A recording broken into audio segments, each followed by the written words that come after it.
एक समय की बात है।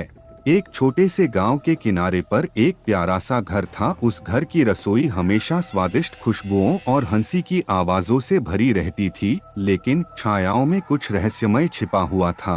रात के समय जब घर में सभी सो रहे होते थे और चारों ओर शांति होती थी, रसोई में अजीब चीजें होने लगती थीं। बर्तन और पैन खुद ब खुद खड़खड़ाने लगते थे।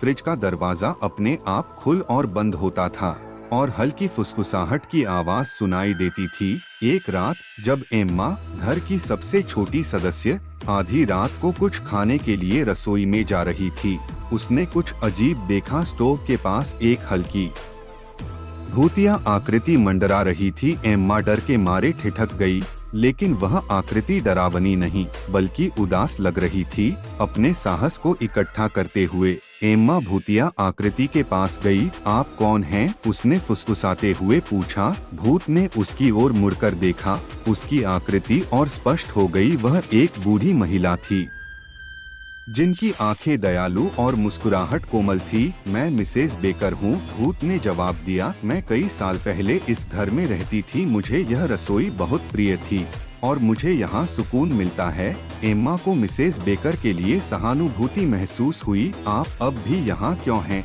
उसने पूछा। मिसेज बेकर ने एक गहरी सांस ली।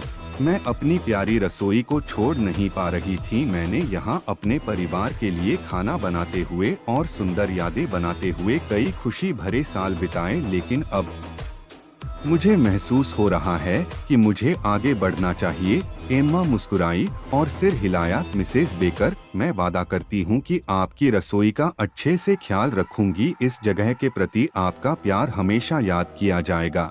आभार भरी मुस्कान के साथ मिसेज बेकर का भूत धीरे धीरे गायब होने लगा। रसोई एक बार फिर शांत हो गई, लेकिन एम्मा अब भी मिसेज बेकर की उपस्थिति की गर्माहट महसूस कर सकती थी। उस रात के बाद रसोई में अजीब घटनाएं बंद हो गईं। एम्मा और उसका परिवार रसोई में अपना समय बिताना जारी रखे, हमेशा एक सुकून और प्यार की भावना महसूस करते हुए। और जब भी एम्मा एक विशेष भोजन बनाती, वह मिसेज बेकर और उनके पीछे छोड़ी गई सुंदर यादों को याद करती।